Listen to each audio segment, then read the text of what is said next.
then they started to think, what can we do? How can we find a way to communicate with her subconscious mind? So from all this thinking, they came up with this idea of sleep talk. And basically, sleep talk does exactly what it sounds like. You talk while the child is asleep, right? You talk while the child is asleep. Now, for this to happen, I'm going to have to explain a little bit how the mind works. And then after I explain the whole mind system, then I'll explain the one mechanism that is involved in the process of sleep talk that enables the message to get to the subconscious mind. So, to understand this, basically we need to understand that there is subconscious mind and conscious mind. Okay?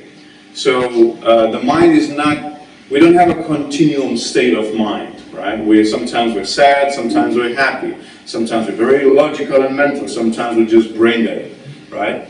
Depending on how we are. There's also this idea, philosophy, if you will, of multiple personalities, but doesn't mean that it's a split personality. Multiple eyes, that's what it's called, right?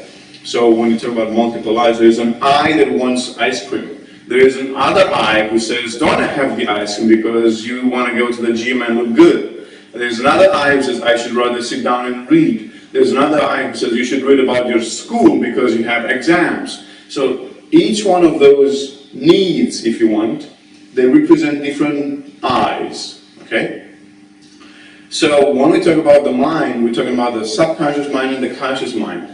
There's a person called Daniel Kahneman, who is a Nobel Prize winner for economy, but he's also a social psychologist, and he came with an idea, which is very, very nice, the way he kind of put it, very engineering-like, yeah? He created what he's called System 1 and System 2, which basically means conscious mind and subconscious and unconscious mind. And the idea of subconscious mind, for instance, is not so much used anymore today because there was a term which was coined by Freud, but Freud has been discredited on all the claims he made.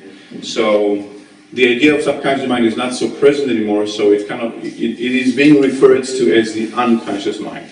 So I'll just draw here just to get an idea of what we're talking about. So we have the conscious mind, that's the conscious mind here. And then we have the subconscious mind, and then you have the unconscious mind. Now, if you're at all familiar with how the brain structures are aligned, so to speak, you have the reptilian brain, which basically means all your needs in terms of instincts. The 4 F's are here. You know what the 4 F's are? Food, fight, flight, fight. Yeah. Fight or flight. Yeah. Fight or flight, feeding. So feeding, fight, flight, and reproduction.